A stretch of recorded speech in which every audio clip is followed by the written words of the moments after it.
Bom dia a todos. Que a paz de Jesus possa nos acolher sempre nesta existência. A nossa reflexão girará em torno da justiça e do amor. De fato, nós nos apoiamos neste livro. As nossas reflexões terão como base o livro do Camilo, na psicografia do Raul Teixeira, Justiça e Amor. Ali ele tece várias reflexões importantes para o momento atual que estamos vivendo. Falar de justiça, falar de amor, são duas pontas da nossa vida importantes. Queremos ser justos por natureza. Daí falarmos que não admitimos a injustiça. E isso é tão interessante que falamos isto, mas em muitos momentos somos injustos e não nos damos conta disto. Eu me lembro de um serial killer americano que assumiu a culpa de 48 mortes de mulheres. Isso há pouco tempo atrás. Dizem que ele matou mais de 70. Em 2003, ele assumiu a responsabilidade por essas mortes e, para não ser condenado à morte, ele se assumiu culpado. Gary Ridgway. E foi interessante que, no dia em que ele foi condenado, de fato, à prisão perpétua, sem alguma chance de sair de lá, ou seja, ele está lá desde 2001, neste momento, em solo americano, em prisão americana. Naquele dia, muitas famílias foram para lá para verem condenado.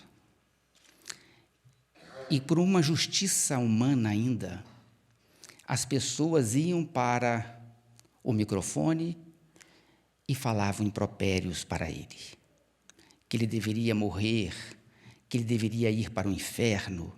Ou seja, é aquilo que sentimos normalmente quando somos ofendidos ou quando tiram de nós a grande riqueza da vida. Não conseguimos perdoar. E aquele homem impassível, quieto, olhando aqueles discursos, insensível de fato, porque ele dizia que aquelas mulheres não significaram nada para ele.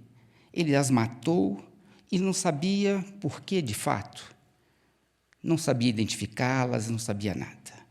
Mas, naquele momento em que aquelas pessoas iam e falavam coisas horríveis para ele, um homem surgiu, que também tivera sua filha assassinada por aquele homem, e disse o seguinte: Gary, de fato, você tornou para mim muito mais difícil o que Deus quer de mim. Mas Ele quer que eu te perdoe, e eu te perdoo. E naquele instante, aquele homem frio, empedernido, verteu uma lágrima. Ele sentiu o impacto daquela ação. Justiça. O que é ser justo? Em que momento temos esta condição? No Livro dos Espíritos, justiça é definida como respeito aos direitos dos outros. Respeito. Respeitarmos os direitos dos outros. Que direitos são estes que temos na vida? E o que consiste em respeitar esses direitos? Então, é algo que não é exato, é algo que temos dificuldades de entendimento, porque não sabemos, muitas vezes, quando estamos respeitando ou não o direito dos demais, e se a outra pessoa tem este direito ou não. Quando tratamos, por exemplo, das relações familiares, uma mãe com relação ao seu filho. Até que ponto ela tem o direito de intervir na vida do seu filho? Às vezes o filho quer alguma coisa e ela fala, não, você não vai fazer isto. E ele pode dizer, mas eu tenho direitos. Ela está desrespeitando esses direitos? Ou seja, esta linha demarcatória dos nossos direitos, dos seus limites, é muito frágil e depende do raciocínio que fazemos desta nossa relação. Por isso, justiça, inicialmente, é algo que buscamos no nosso lado intelectual. Ao querermos dividir alguma coisa, como é que fazemos esta divisão? Temos os amigos e temos um bolo, por exemplo. Vamos dividir este bolo. Como é que fazemos justiça? Fazemos divisões semelhantes, certo? É a forma como tratamos a justiça naquele momento. Pedaços iguais para todo mundo. Mas uma mãe que tem 3 filhos, uma criança, um adolescente e um adulto, quando ela vai colocar a comida no prato, ela coloca proporções iguais? Ela coloca a mesma quantidade? Não, porque senão estará sendo injusta com algum. Se ela colocar a quantidade do menor, o maior se sentirá injustiçado. Se ela colocar a quantidade do maior, do mais velho, o menor se sentirá injustiçado, porque terá que comer além daquilo que precisa comer. Então, vejamos que justiça depende do contexto, depende do conhecimento que temos a respeito daqueles que estão envolvidos na justiça.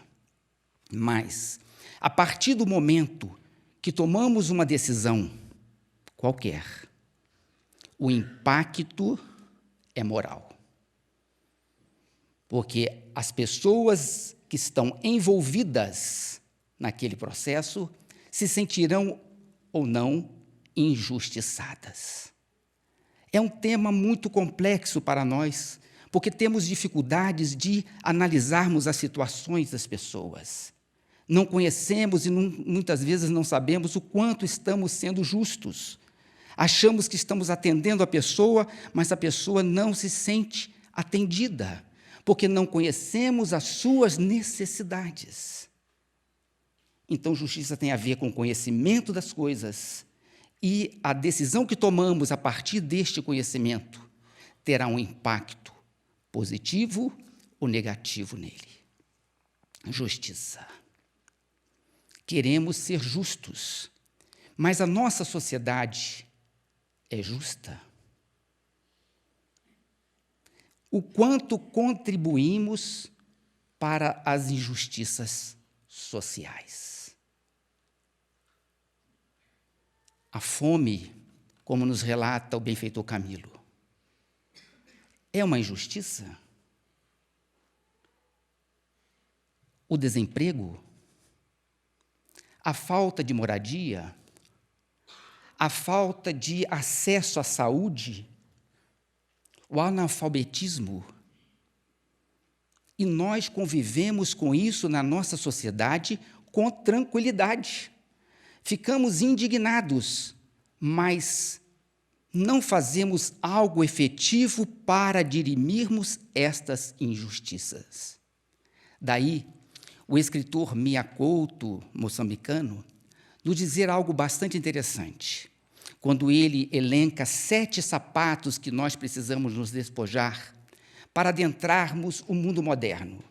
E, dentre eles, ele nos fala a passividade perante a injustiça. Somos passivos, quietos, mas ficamos indignados. E é um paradoxo, a indignação e a passividade, quando precisamos ter atitudes corajosas, como nos narra Camilo. Ou seja, assumirmos o nosso papel dentro da sociedade para podermos diminuir as injustiças que estamos vivendo. Mas estas injustiças refletem a cada um de nós que ainda somos injustos na vida.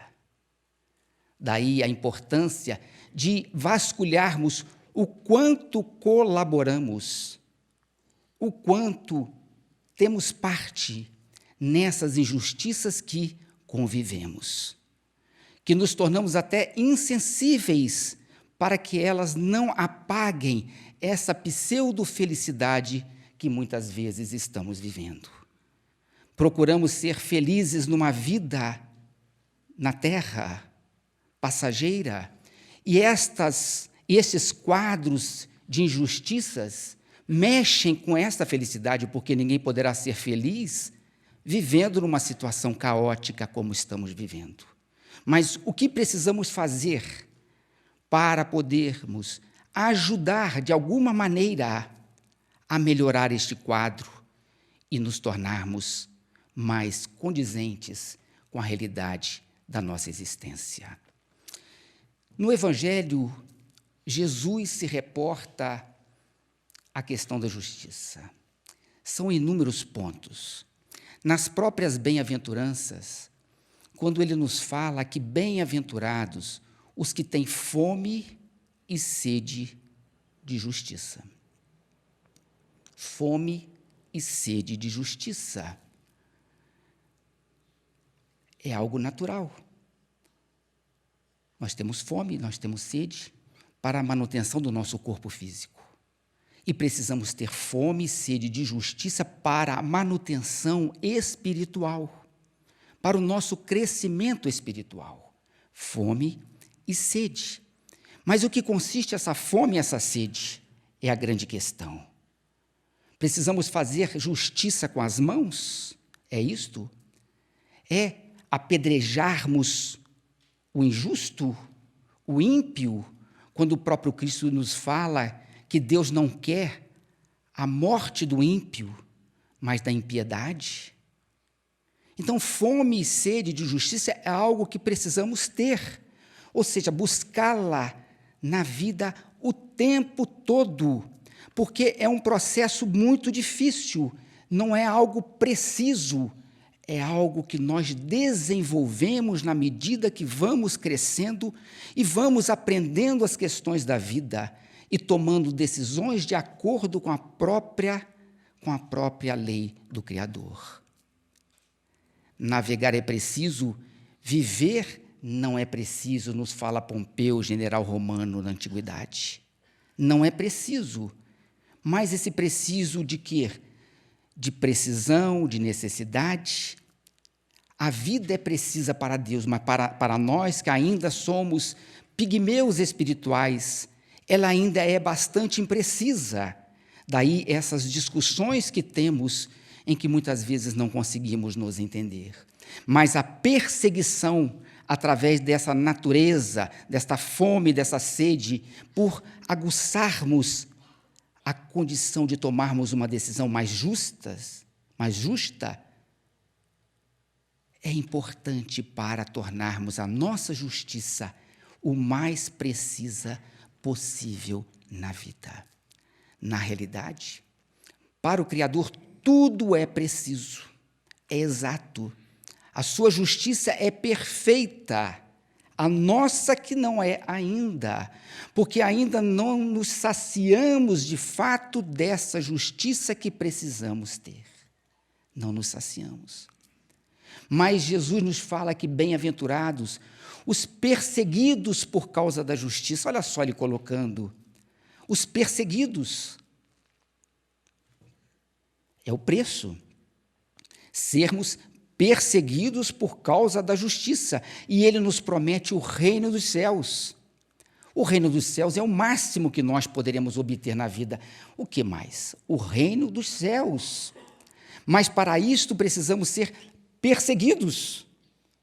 E por que precisamos? Não por uma questão de lei, é por uma questão de uma necessidade criada por nós mesmos quando fomos injustos no passado. Então, tornou-se preciso a condição de crescermos através dessa perseguição. Mas aí atribuem essa perseguição apenas esse rechaçar da injustiça. Não. Somos perseguidos porque queremos ser justos. E aqueles que ainda não entenderam a justiça do Criador se sentem injustiçados. Se sentem injustiçados. E nos perseguem, porque a visão de justiça desses homens ainda não está de acordo com as leis do Criador. Mas Jesus nos fala, se a nossa justiça não exceder a justiça dos escribas e dos fariseus, nós não entraremos no reino dos céus. Não exceder. E o que é exceder a justiça dos escribas e fariseus? Quando temos tantos direitos na nossa vida material, e nossos direitos muitas vezes são injustos para os outros, e nós não conseguimos exceder, abrir mão deles, porque são nossos direitos. São direitos legais. Não sabemos se são direitos morais, mas legais são. Mas por esses direitos legais é que estamos vivendo uma sociedade com a fome, com a falta de assistência médica, com a falta do medicamento, com os nossos hospitais abarrotados, não dando vazão, o desemprego existente na nossa sociedade, por causa que a nossa justiça não excede a dos escribas, ou seja, nós não abrimos mão daquilo que sabemos que não é justo para a vida em sociedade. Pode parecer justo para a nossa vida individual, mas enquanto estamos vivendo numa sociedade, ela se torna, às vezes, injusta. Daí o Cristo nos amarrar, dizendo que deveremos buscar primeiramente o reino de Deus e a sua justiça, porque tudo mais nos será dado de acréscimo. Ou seja, o Cristo fala-nos da justiça de forma a não nos deixar qualquer indício de dúvidas. Não temos dúvida com relação àquilo que precisamos fazer para sermos justos. A dificuldade que encontramos é nos debruçarmos verdadeiramente nisso para entendermos o quanto precisamos nos modificar para, de fato, sermos justos nas relações com o nosso semelhante. E o amor? Onde fica o amor nisto? Quando Jesus foi questionado a respeito do amor, qual o maior mandamento da lei de Deus? E ele nos responde de forma clara: amar a Deus de todo o teu coração, de toda a tua alma, de todo o teu entendimento. Amar a Deus sobre todas as coisas. Mas isso não é simples. E é muito distante, porque falamos amar a Deus sobre tudo. E o que significa amarmos a Deus sobre todas as coisas? Mas aí ele nos dá uma chance de entendimento maior. Mas existe um segundo mandamento que é semelhante ao primeiro: amar ao próximo como a si mesmo. Aí ficou bem próximo de nós. Amar ao próximo como a nós mesmos, que é semelhante a amarmos a Deus sobre todas as coisas. Por quê? Porque o próximo tem Deus dentro dele. Nós temos Deus dentro de nós. Quando nós nos amamos, nós estamos amando ao Criador. Quando nós amamos ao próximo, nós estamos amando Deus que está dentro dele também. Então, nós estamos amando a Deus sobre todas as coisas, através do amor ao próximo como a nós mesmos. Mas nós nos amamos. Nós somos justos conosco? É a primeira questão. Porque o amor a nós mesmos não significa simplesmente fazermos exercícios físicos, nos alimentarmos bem. Isso também é um amor, porque é uma manutenção do nosso organismo físico que nos foi dado pelo Criador. Mas o amor a nós mesmos significa o esquadrinhar das nossas deficiências íntimas e colocá-las todas de acordo com as leis de Deus. Porque na medida que vamos nos posicionando de acordo com essas leis, significa que nos amamos de fato, porque é o melhor para cada um de nós. Quando estamos navegando contra a maré da vida, significa que estamos fazendo esforços tolos, sem necessidade, significa que não estamos nos amando. Mas o amor a nós mesmos é este alinhamento às leis do Criador, porque quanto mais alinhados estivermos, melhor poderemos atender ao nosso próprio Criador. Então, este é o amor a nós mesmos, para depois disso termos condições de amar ao nosso semelhante. Então, de um lado, temos a questão justiça, em que precisamos ter fome e sede de justiça, não com as próprias mãos, mas de sermos os melhores possíveis dentro das nossas condições, até intelectuais, para atendermos às necessidades do próximo naquilo que ele necessita e não naquilo que ele acha que precisa. É assim que Deus age conosco na sua justiça. Ele nos atende com precisão das nossas necessidades e não com a precisão daquilo que queremos. E muitas vezes achamos que somos injustiçados. Vivemos numa sociedade difícil e queremos fugir dela. Olha só. Mas o benfeitor Camilo, na obra, nos alerta que a culpa acompanha o culpado, onde nós estivermos.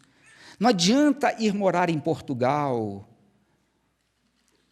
porque hoje Portugal que está na moda, né? Já estão até fechando lá as fronteiras, porque daqui a pouco só vai ter brasileiro lá, não vai ter mais português naquela cidade. Todo mundo quer para lá comprar um apartamento, porque já tem condições de aposentadoria para lá. Todo mundo já sabe disso, é uma coisa interessante. É propaganda, outdoor e tudo mais. Aí o sujeito acha que indo para lá, que ele vai ser feliz. Isso é tão interessante que há pouco tempo eu vi uma reportagem, tem pouco tempo, de uma brasileira em Portugal, talvez os senhores também, as senhoras também lembrem, que ela foi trabalhar de madrugada, saiu de carro e estava havendo uma perseguição a um bandido num carro. E confundiram o carro dela com o carro do bandido. E o que aconteceu? Metralharam o carro dela. E o que aconteceu? Ela desencarnou. Em Portugal. Se fosse no Rio de Janeiro, está lá. Lá no Rio, como é que é lá no Rio? É perigoso, nós somos confundidos. Mas em Portugal acontecer a mesma coisa que no Rio de Janeiro, demonstra que a culpa acompanha o culpado.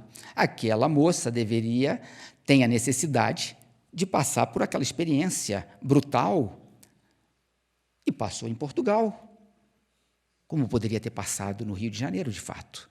Então, não adianta fugirmos de nós mesmos, porque a culpa está em nós. Daí Allan Kardec nos sinalizar isso no Céu e Inferno, quando ele nos prescreve, nos ensina os princípios do Código Penal da vida futura. Ele nos fala que o sofrimento é inerente à imperfeição. Se sofremos é porque somos imperfeitos. Toda imperfeição, assim como toda falta dela promanada, traz consigo o próprio castigo nas consequências naturais e inevitáveis. Não tem jeito. O castigo é inerente às nossas imperfeições, não é externo. Deus está nos castigando, não existe isso. É o Deus em nós, dentro de nós, através de nós, que nos pune. Enquanto assumirmos as responsabilidades sobre as nossas atuações na vida, não cresceremos. O primeiro passo é assumirmos a responsabilidade dos atos. Sou responsável por mim. Não são os meus pais, não é a sociedade, não é o governo, não é Deus, somos nós. Se estamos passando por dificuldades, nós as criamos, Por isso que é inerente, o castigo é inerente nas consequências naturais, inevitáveis. Não tem jeito. Mas ele também nos traz o princípio que, podendo todo homem libertar-se das imperfeições, ele nos diz isso. Todos nós podemos nos libertar das imperfeições. Mas ele coloca um ingrediente importante. Por efeito da vontade. Aí já começa a ficar complicado, porque precisamos ter vontade de nos libertarmos das imperfeições para sermos felizes. E temos vontade? Temos vontade. A vontade é a mola mestra, que nos impulsiona na direção da nossa evolução.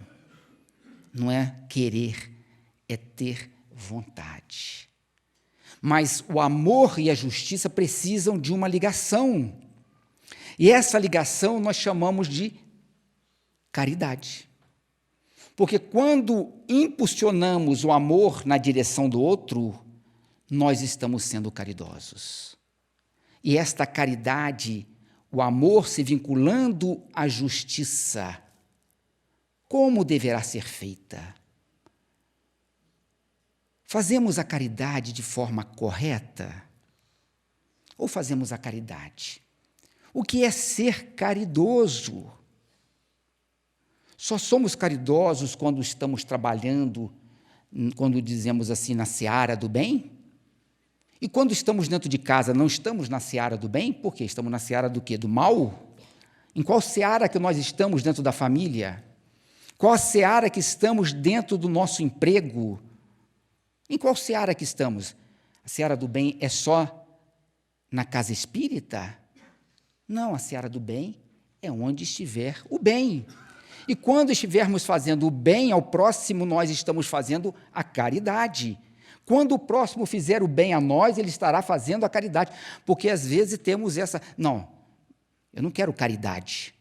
Como se fosse uma coisa até negativa. Não, a caridade é um processo natural da vida. É fazer o bem ao próximo. E como este bem deverá ser realizado? Aí nós precisamos evocar Jesus novamente.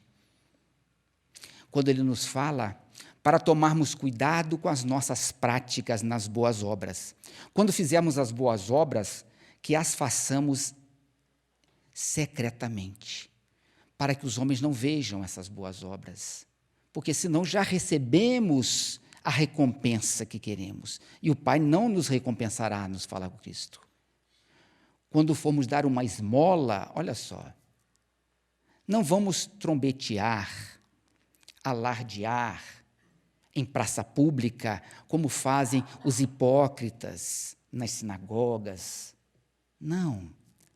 Tocam trombeta, estão dando uma esmola. Porque senão já receberam a recompensa. É o alarde.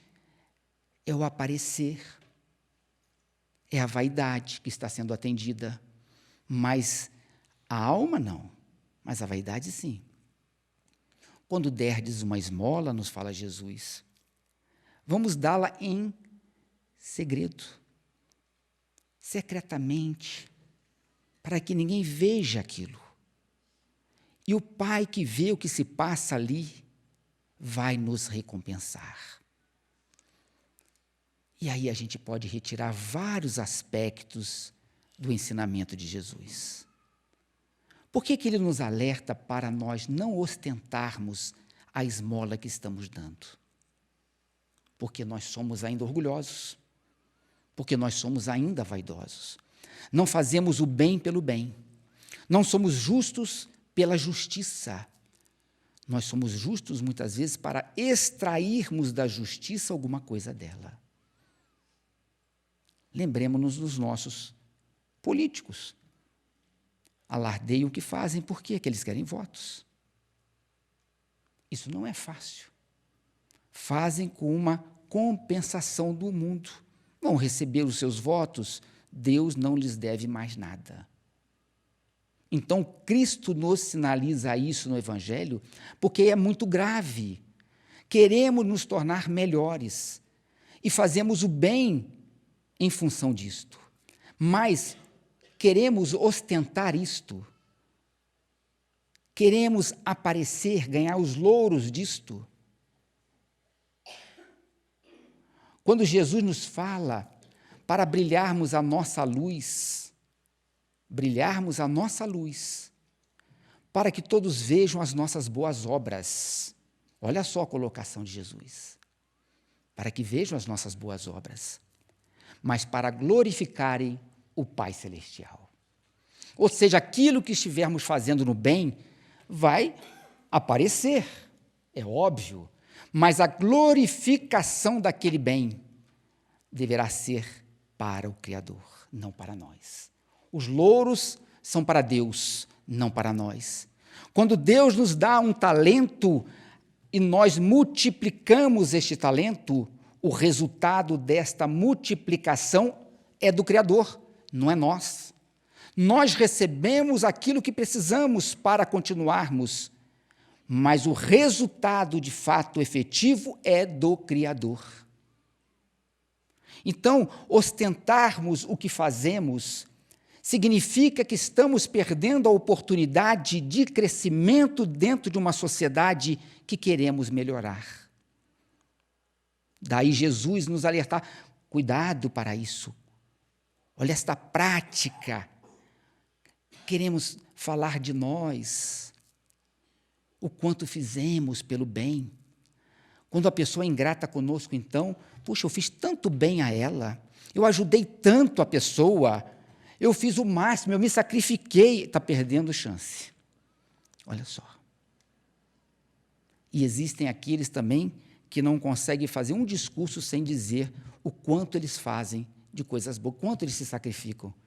A minha dedicação é muito grande, a minha família é difícil, mas eu me dedico muito, me esforço, eu durmo tarde, eu leio muito. As pessoas se vangloriam, colocam adjetivos e não percebem que isso é um vício da alma, é um vício fruto do nosso orgulho, vício da nossa vaidade, que não conseguimos nos despojar de forma fácil, porque não nos policiamos para isto.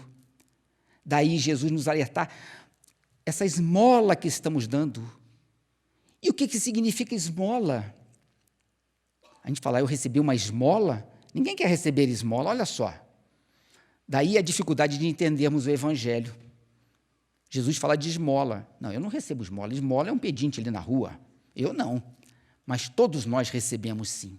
A partir do momento que alguém estiver fazendo um bem a nós, aquilo não deixa de ser uma esmola. É a simbologia da esmola. Então, como estamos oferecendo esta esmola ao próximo? O que significa isto? A esmola significando o que eu tenho de melhor para oferecer ao semelhante. É o que eu tenho para dar nesse instante. É o que eu posso fazer por você. É isto que eu tenho para dar.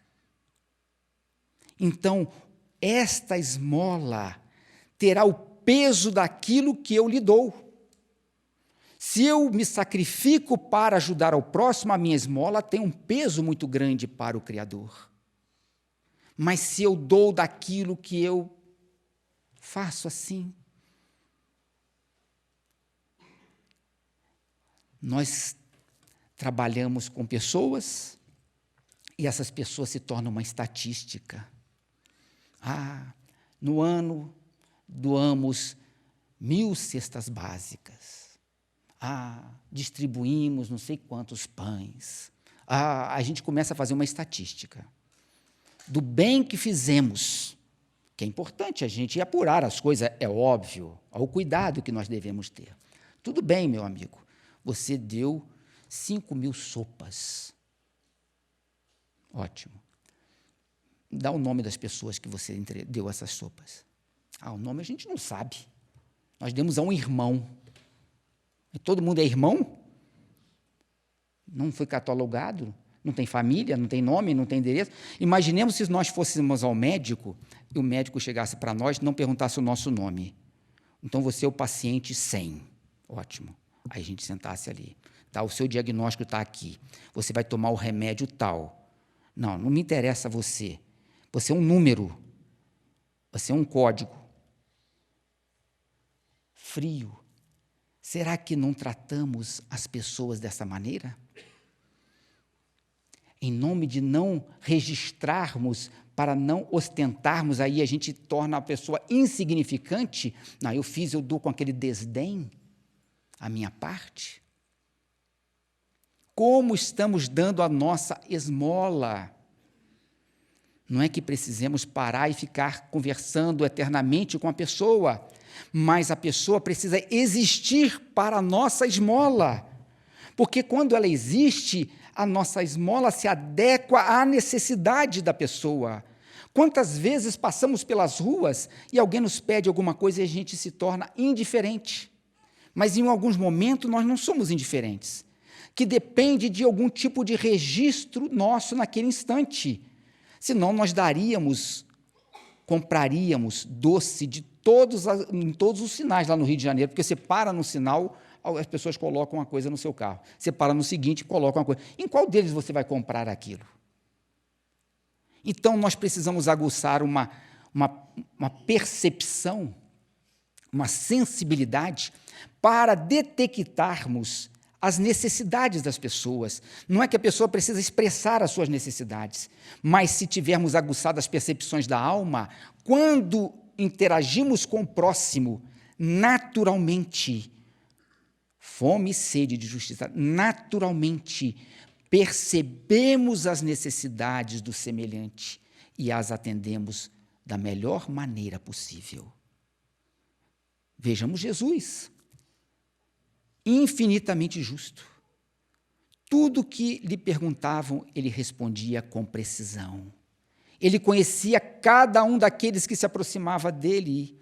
Quando a mulher com a hemorragia o tocou, ele percebeu que alguém o tocara. Ele percebeu. Ele não viu. Ele notou. Por que ele notou? Porque ele tem aguçado essa percepção de doação para a vida, de ser justo. Quando aquela mulher buscou a cura, e isso é um processo de justiça, porque ela será atendida de acordo com a sua necessidade. Olha a precisão da justiça divina. E ela tocou no Cristo acreditando. Ela foi atendida na sua necessidade justa por Jesus. E o Cristo percebeu o toque. Alguém me tocou. Percebi que de mim saíra uma virtude, alguma coisa boa. E é isto que precisamos desenvolver, essa percepção na existência, porque estamos no meio de tantas pessoas necessitadas e os outros estão no meio de pessoas necessitadas que nós fazemos parte também e que precisam também desenvolver a percepção sobre as nossas próprias necessidades. Hoje é muito comum as doenças que ninguém consegue fazer diagnóstico, é a coisa mais comum. Eu tive um problema, e o que era? Não sei, eu fui no médico, ninguém sabe dizer, já fui no N médico, não descobri, de repente fiquei curado, e ficou curado. Tomei tudo quanto é remédio. Não seria ótimo se nós fôssemos um sujeito e ele percebesse exatamente o que estamos precisando? E nos desse o remédio exato para aquilo? É isso que estamos desenvolvendo. Essa condição para adentrarmos no mundo do outro com respeito, sem infringirmos os seus direitos, para sermos justos. Quando um paciente, numa dificuldade qualquer, ele quer abdicar da medicação, o médico fala, não, meu amigo, você não vai abdicar, eu vou impor a você o remédio, e dar o remédio, goela abaixo. E o outro, mas eu tenho justiça, eu tenho direito, eu não quero tomar. Não, você não tem direito a isto, porque os nossos direitos esbarram nos direitos da vida, nos direitos do Criador. Deus nos criou para a vida, para servi-lo. A partir do momento que queremos abdicar disto, estamos infringindo as leis do Criador. Então, não temos este direito. Então, quando alguém aparentemente adentra os limites que eu impus aos meus direitos, ele infringe isso, passa desses limites, ele não está sendo injusto. Pelo contrário, ele está cumprindo a justiça de Deus. Então, este óbulo, esta esmola, nós precisamos analisá-la. Quantas esmolas damos por dia? Para os nossos filhos, para os nossos pais, para os nossos amigos. Quantas esmolas estamos distribuindo? Através do carinho, da atenção, da cordialidade, da amizade, da simpatia. São esmolas que atendem às necessidades do outro, que às vezes está triste e um simples bom dia, com simpatia, já tira-o daquela tristeza. Às vezes a pessoa recebe um telefonema que não esperava e a gente pergunta: como é que você está, meu amigo? Basta falar isto. É uma esmola, é uma caridade, é um amor. Então, toda esmola oferecida gera um impacto. Este impacto em nós, quando é dada com amor, se é dada para aparecermos, também gera um impacto de aparecermos. E tem um impacto no semelhante, porque sente naquela esmola o amor depositado por nós. Se damos aquilo simplesmente para uma estatística ou simplesmente para aparecer, o outro percebe isto claramente. E a gente, às vezes, não entende porque as pessoas são ingratas conosco. São ingratas porque elas percebem, detectam os nossos objetivos reais para darmos aquilo. E a gente fala: nossa, o sujeito é tão ingrato, mas será que ele não percebeu os objetivos que eu tenho por trás daquilo? Às vezes ele percebeu e foi ingrato, ele não soube me perdoar. Não soube, e foi ingrato. Foi um impacto que eu gerei pelo óbolo oferecido para aquele irmão. Então, o peso que eu dou gera um impacto nas pessoas. Agora, por que é tão difícil isso ainda para nós? Porque vivemos numa sociedade em que somos estimulados o tempo todo a aparecer. O tempo todo. A estarmos na mídia. O tempo todo. Desde criança, nós queremos que os nossos filhos sejam os primeiros da escola. Nós estimulamos isso na criança. Você tem que ser o melhor aluno. Senão você não vai conseguir. Eu vou lhe dar tudo do melhor. Vejamos que isso é interessante. Uma pessoa que tem condições materiais, ele nunca vai colocar o filho numa escola inferior. Ele vai colocar na melhor escola da sociedade. Por que ele não coloca numa escola mediana? Considerada mediana também, se a gente pode fazer essas hierarquias também, né? Mas isso é colocado pela imposição social. Eu falei assim: não, eu não vou colocar meu filho na melhor escola, não. Ele é muito vaidoso, eu já percebi isso. Se eu colocar lá, ele vai se tornar o quê? Um déspota, um tirano no futuro? Não. Vou colocar ele numa escola bem fraquinha. Se a gente pode falar assim, né? Bem fraquinha, para ele exercitar a humildade. Ninguém faz isso. Nós exercitamos a pessoa a ser o melhor. Tirou o primeiro lugar no Enem, aí estampa lá a foto do jovem lá. Lá em Niterói, por exemplo, as escolas colocam a foto dos seus jovens, todas estão lá, se conhece todo mundo, os primeiros lugares em tudo. E qual o impacto daquela imagem naquele jovem? Esta é a avaliação. Como ele se sente? Vendo todo mundo passar o primeiro lugar em engenharia, lá não sei onde. Como é que ele se sente? Envaidecido. Que ótimo. Aí a mãe liga para todo mundo: meu filho tirou o primeiro lugar, para todo mundo, a família toda. Se o filho tirar o último lugar, ninguém liga para ninguém. Mas o primeiro lugar liga. Agora, se é um filho problemático e passa mesmo em último, todo mundo liga, porque ele fez um feito inusitado. Meu filho, viu, ele é muito problemático, ninguém acreditava nele, mas ele tirou o último lugar, mas passou. Olha que alívio. Estou muito orgulhoso de você, meu filho. Então, nós estimulamos o tempo todo isso. Ele é um homem de sucesso, é um homem endinheirado. Ele conhece fulano de tal, é importante. Nós temos que ser o primeiro em tudo. Isso é uma crença da nossa sociedade. Mas aí, este mesmo estimulado para ser o primeiro vai para a casa espírita. Aqui você tem que ser humilde. Mas como? No mundo estão pedindo para eu ser o primeiro. Agora, aqui dentro da casa espírita, pede para eu sentar lá no último lugar? Jesus fala para a gente sentar lá no final? Não tá, alguma coisa está errada. Ou Cristo está errado, ou a sociedade está errada. E quem vai vencer nesse momento? A sociedade. Não vai ser Jesus. Porque, afinal de contas, Jesus não vai pagar as nossas contas. Vai ser a sociedade, eu preciso trabalhar. Eu abandono Jesus porque eu preciso trabalhar. Olha o paradoxo. É culpa de Jesus. Não, eu queria me dedicar muito ao Senhor, mas o Senhor me deu uma dificuldade tremenda material, Senhor. Se o Senhor tivesse me dado uma condição melhor, eu me dedicaria mais. Se dedicaria mais a usufruir daquilo, a gastar aquilo, porque aí não teria tempo também.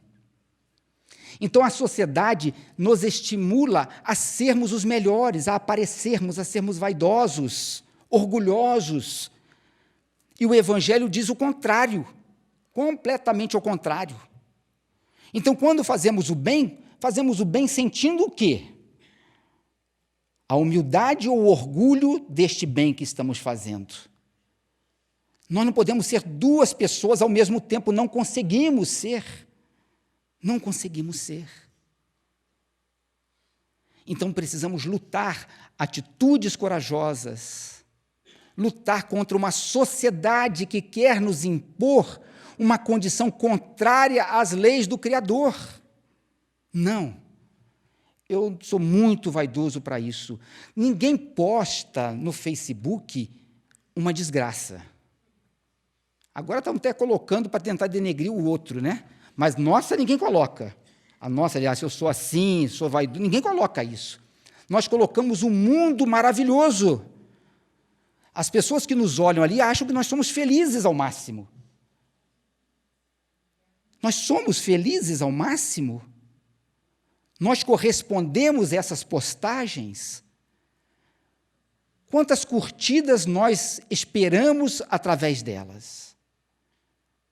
Ficamos felizes com essas gotas das curtidas o tempo todo. Puxa vida, 20 curtidas, 21 curtidas, 22 curtidas. Se eu chegar a 30 dessa vez, vai ser o máximo, porque eu tenho 1000 amigos. Chegar a 30, um percentual, está bom. Mas aí eu fico nessa expectativa do alimento da minha vaidade, de eu aparecer mais.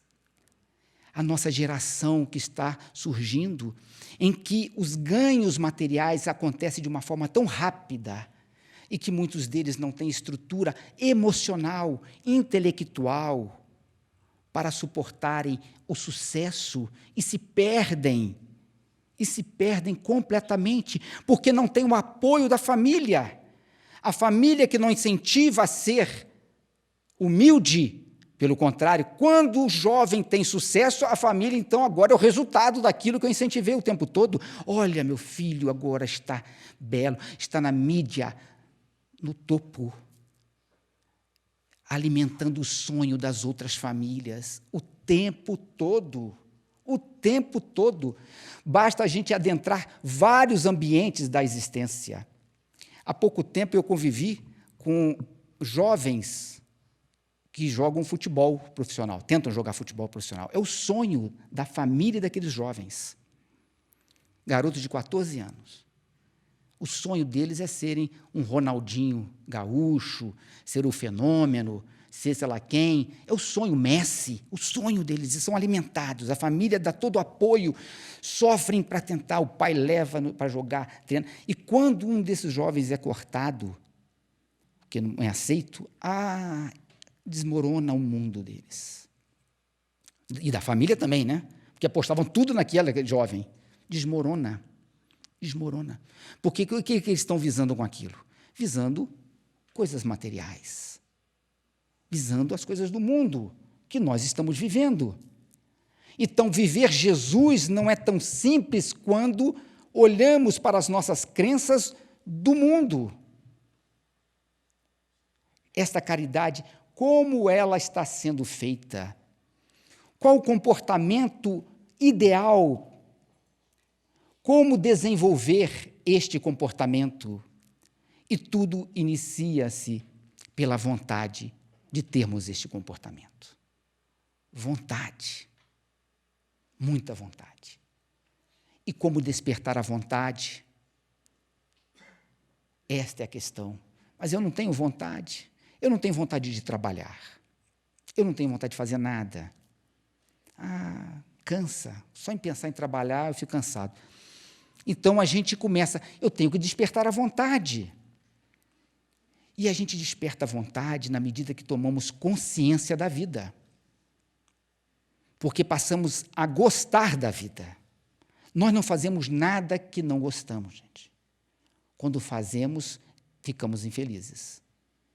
Nada. Nós queremos fazer coisas. E temos que ter consciência disso. O que gostamos de fazer? Nós fazemos o bem pelo bem ou fazemos o bem por quê?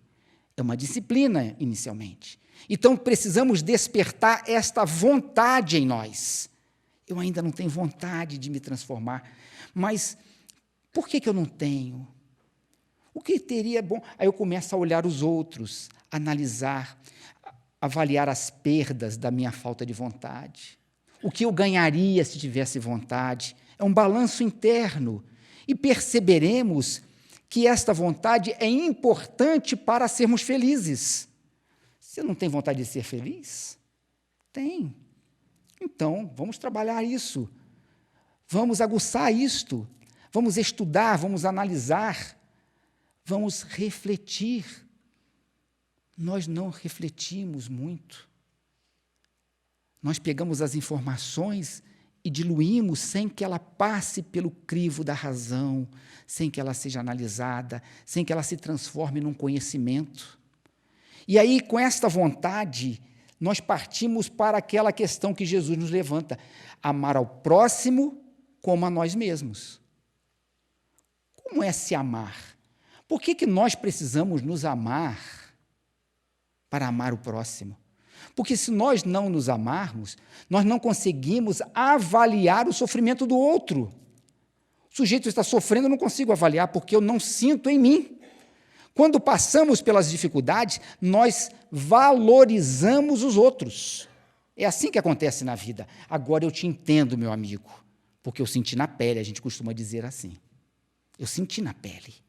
Agora eu entendo a sua dificuldade, o seu sofrimento, porque eu me amo.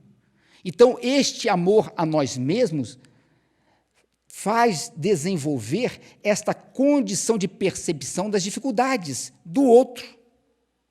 É o parâmetro que temos para podermos ajudar o semelhante. Nos tira da insensibilidade com relação ao outro. Quando uma criança nos pede alguma coisa na rua, se nós nunca paramos para analisar o trabalho que fazemos com as crianças, é o amor a nós mesmos. Naquela criança a gente é insensível. Mas quando nós analisamos, percebemos a importância, quando aquela criança nos pede alguma coisa, mesmo que nós não lhe demos aquilo, mas a gente vai se tornar sensível a ela, que é importante. Ela existe para nós. Um olhar nos olhos de uma criança. Quando estamos falando com um necessitado, nós olhamos nos olhos, ou nós olhamos para baixo, olhamos para cima, não encaramos para não assumirmos a responsabilidade. Não encaramos. Nós damos aquilo para nos livrarmos da pessoa. Vivemos numa sociedade em que a pobreza ofusca a nossa felicidade. Então, tentamos ignorar esta pobreza, ser insensível à pobreza. Hoje se fecha os vidros com medo o tempo todo. Todo mundo faz assim. Temos medo da sociedade. Aí fechamos, ficamos enclausurados, mas somos livres.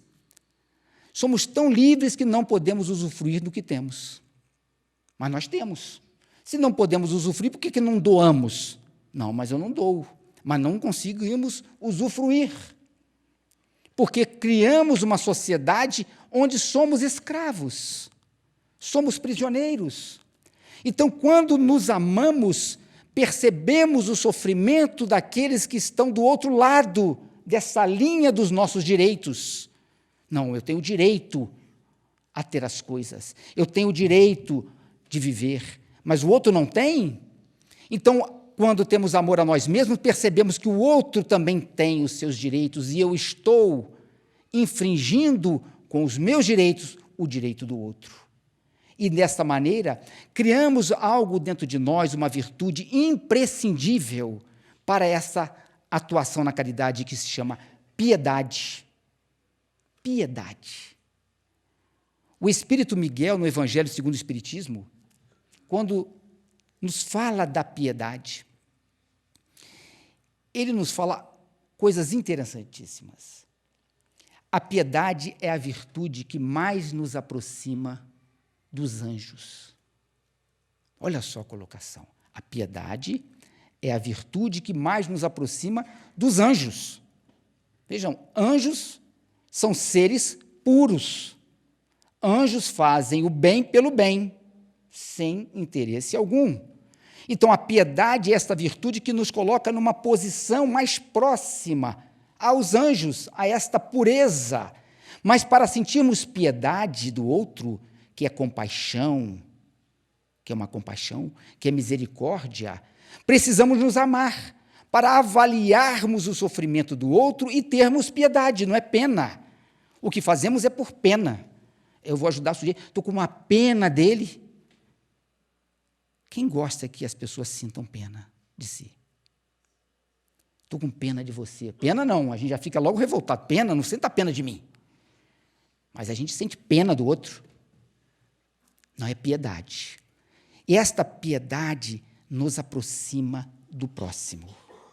E ele nos narra que a piedade, bem sentida, é amor. Amor é devotamento. Devotamento. Devotamento é ouvido de si mesmo. E este esquecimento, este ouvido, é o amor. É a abnegação. É o desprendimento completo na hora de doarmos alguma coisa. Esta abnegação evocada pelo Espírito Miguel é o ponto máximo, segundo ele, da virtude. É o ponto máximo da virtude, ou seja, fazemos ao próximo o bem com total desprendimento.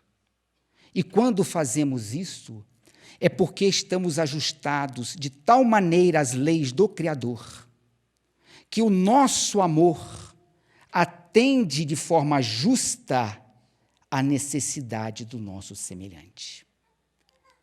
Aguçamos esta capacidade de entendimento da vida de forma a sermos precisos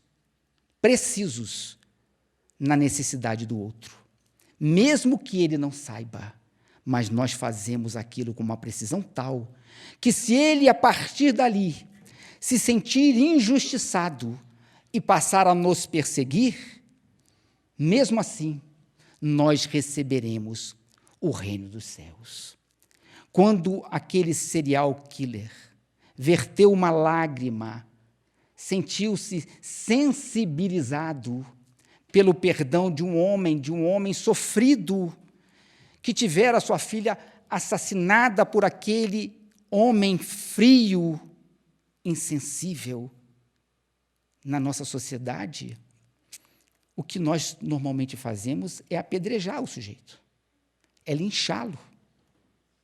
Se um pivete, como se diz no Rio de Janeiro, é pego roubando na sociedade, lincham praticamente. Lincham. Dão uns tapinhas, no mínimo. Uns tapinhas, chega sempre um para dar um tapa. É um fenômeno interessante, é triste, mas é interessante, porque nós percebemos o quanto ainda somos selvagens. Pega a criança, você roubou o celular, aí bota no chão, chama o guarda, aí começa a juntar gente, é óbvio, né, que todo mundo gosta, é curioso, a curiosidade impera no mundo. Aí todo mundo começa, o que ele fez? Roubou o celular e dá um tapa, pá! Aí não sei o que, um chuta, aí um puxa para cá, um quer agredir. Aí se chegar o dono do celular roubado, se ele também não for bastante selvagem, aí a coisa vira um pandemônio. Justiça com as próprias mãos que nós queremos fazer. E como não temos coragem ainda de agredir o pivete no chão, agredimos pelas redes sociais.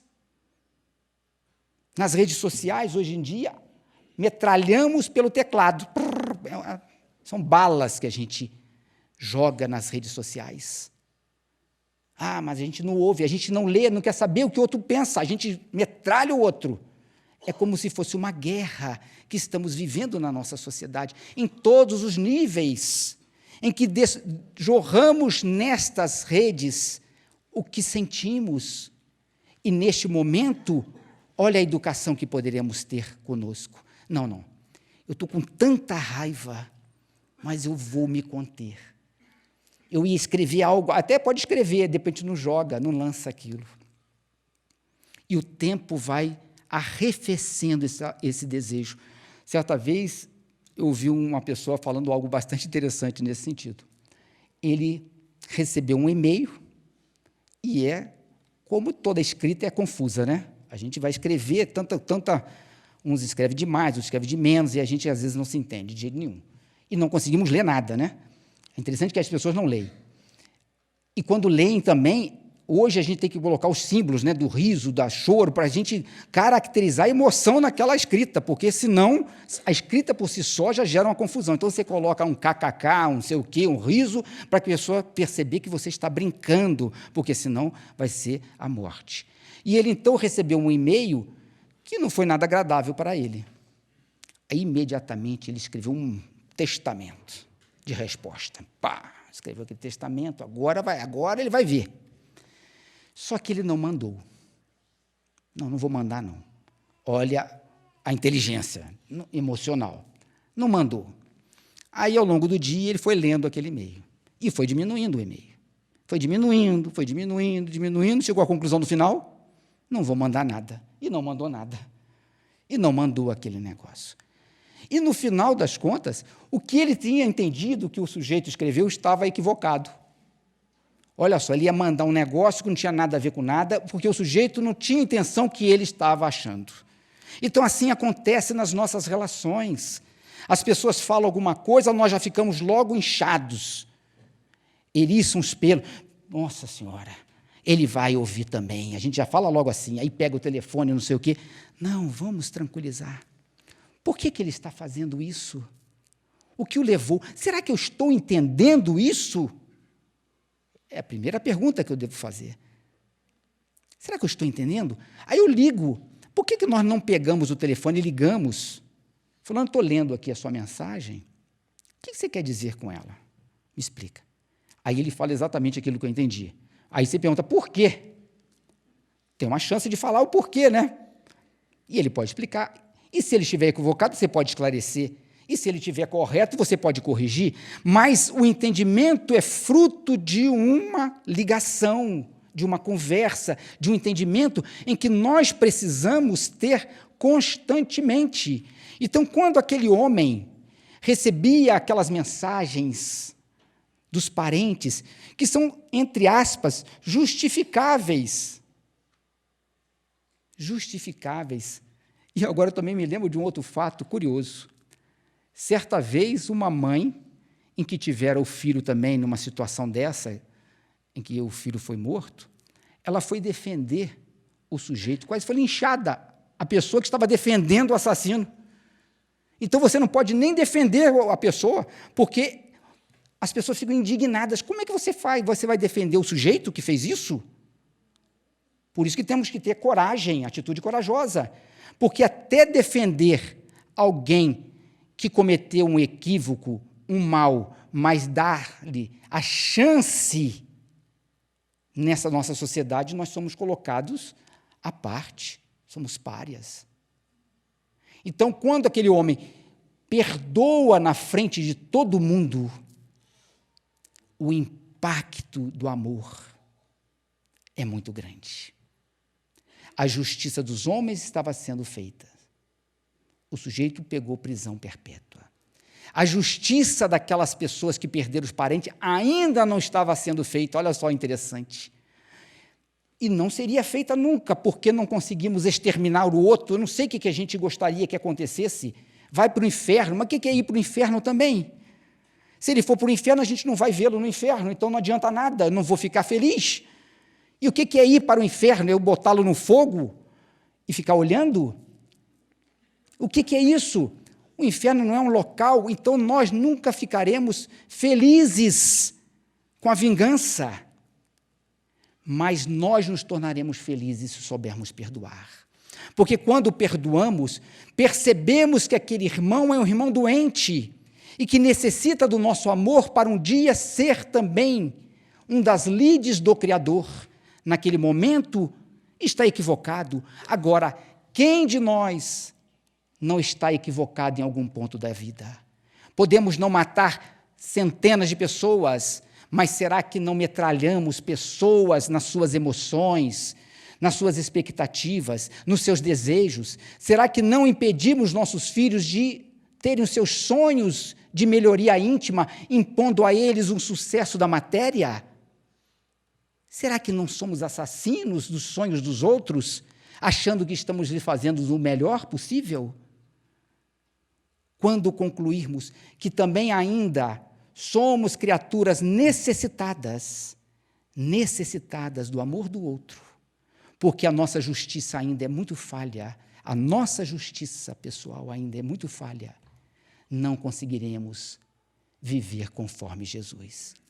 Que o Cristo possa nos iluminar sempre, nos ajudando a aguçarmos esta percepção da vida, para termos certeza que o que estamos desempenhando na vida está de acordo com o que o Criador quer de todos nós. Que o Senhor nos abençoe, agora e sempre.